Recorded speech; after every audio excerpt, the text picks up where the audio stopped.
Hi again, Gregg, the News Tribune, CenturyLink Field in Seattle.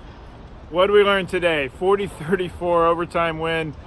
Seahawks rally from 21-7 down, give away 2 leads in the fourth quarter, miss a kick, Jason Myers missing on the last play of regulation, but winning in overtime. Here's what we learned. One, the margin of victory and the margin of succeeding for this team is so thin.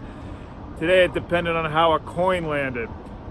I got the feeling, and so did about 69,000 other people inside this stadium, that had that coin landed on tails that Mike Evans called for the Buccaneers to start overtime, and the Buccaneers had received that kickoff for overtime, they would have gone down the field, marched again, and scored a touchdown and won the game. Instead, it landed heads, so tails does fail, even though it's not supposed to ever fail. Russell Wilson and the Seahawks offense gets the ball instead. And I really believed that Pete Carroll was thinking 4-down territory once they got on the Buccaneers' half of the field, that they did not want to get Jason Myers on the field again after 2 misses and two missed field goals and a missed extra point. And even if Myers had made it, of course, the Buccaneers would have gotten the ball back and the chance to answer in overtime. I believed it was almost overtime, going for broke for that touchdown once they got into scoring position.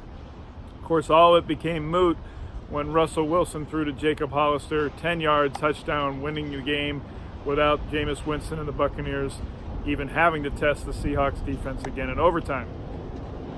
Here's the bottom line. The Seahawks can beat the 2-6 Buccaneers. They can beat the 1-7 Atlanta Falcons with Russell Wilson and its offense playing the way it is. And Wilson is phenomenal right now, obviously. 23 total touchdowns, 25 total touchdowns, 3 rushing, 22 passing, and just 1 interception this season. They can beat the Buccaneers and the Falcons and those teams, the Bengals, winless, Roethlisberger, less Steelers, but they can't beat teams that are going to be in the playoffs or who they're going to be contending for playoff spots with, starting next Monday night at San Francisco, unbeaten 49ers. They can't beat those teams playing like this on defense and not having a kicking game. Jason Myers is now 3 for 8 on kicks of 40 or more yards. That means when the Seahawks get to the 22-yard line or out and they decide to kick, Myers is missed 5 of 8 tries. That puts a lot of pressure on Wilson and the offense to just get it in the end zone, or else there's a chance they'll lose the game. Now on defense, they didn't get to the passer again today until the very end. And even when they did then, Winston was still able to get away some passes. They did affect him some in the fourth quarter late. But before that, it was another game of 4 defensive linemen not getting home, of Jadeveon Clowney being a stand-up defensive tackle, which boggles my mind the Seahawks are still doing that. It does not work. He gets blocked inside. The outside pass rushers, such as Rasheem Green and others trying to play off of him, do not get home. L.J. Collier, Brendan Jackson. Ziggy Ansah was again a no factor today, has 1 sack in his first 9 games, 3 of them inactive for the Seahawks. The front 4 isn't getting home. And it took blitzing today by Michael Kendricks and Bobby Wagner to get pressure on the quarterback. And the Seahawks, Ken Norton Jr., the defensive coordinator, and Pete Carroll, it's his defense, by the way, of course, they seem reluctant to blitz. They seem reluctant. They're staying in the base 4-3 still, although they did play nickel a little bit more again today with Jamar Taylor.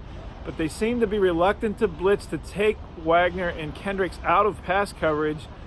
For instance, play down here on this end in the fourth quarter in the 34-27 game. They blitz Wagner. Mike Evans runs a slant route on Shaquille Griffin into the area that Wagner just vacated. Easy pitch and catch down to the 1-yard line. Buccaneers scoring the next play to tie the game. They seem to be in a catch-22, I should say, on defense, of whether to blitz or not. But they do realize that the only pressure they're getting consistently is when they do blitz. Wagner had a sack up the middle today. The first sack of the game came on a middle linebacker blitz. Wagner, after the game, said, look, we have to do better. Yeah, we won the game, and everyone was dancing and screaming and yelling. The bass was bumping around him in the locker room. He wasn't smiling much. He knows what's become obvious, that this Seahawks defense is not sustainable. The wins are not sustainable with the way the defense is playing right now. And it all starts with getting to the quarterback and affecting him. Winston threw for 330-plus yards today. last week. It was fill-in quarterback Matt Schaub throwing for 400 plus. 13 sacks coming into today, was 25th in the NFL. They got a couple more today, as I said, late in the game. And there's a lot of work to do on that side of the ball to be a playoff contending team. But Russell Wilson in the offense, a career day for DK Metcalf, a career day for Tyler Lockett.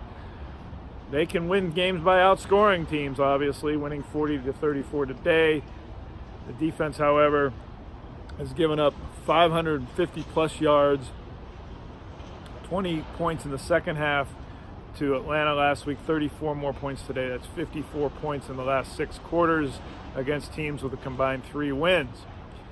The road gets literally harder next Monday night at San Francisco.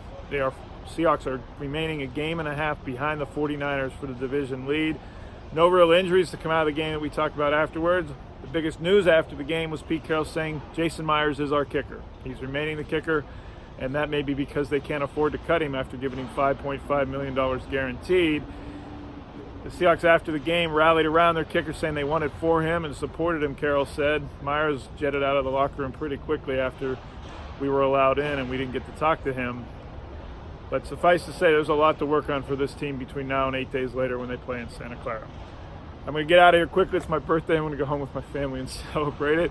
All my rushed coverage is on the newstribune.com and on Twitter, as always, at GBellSeattle. Thanks for watching.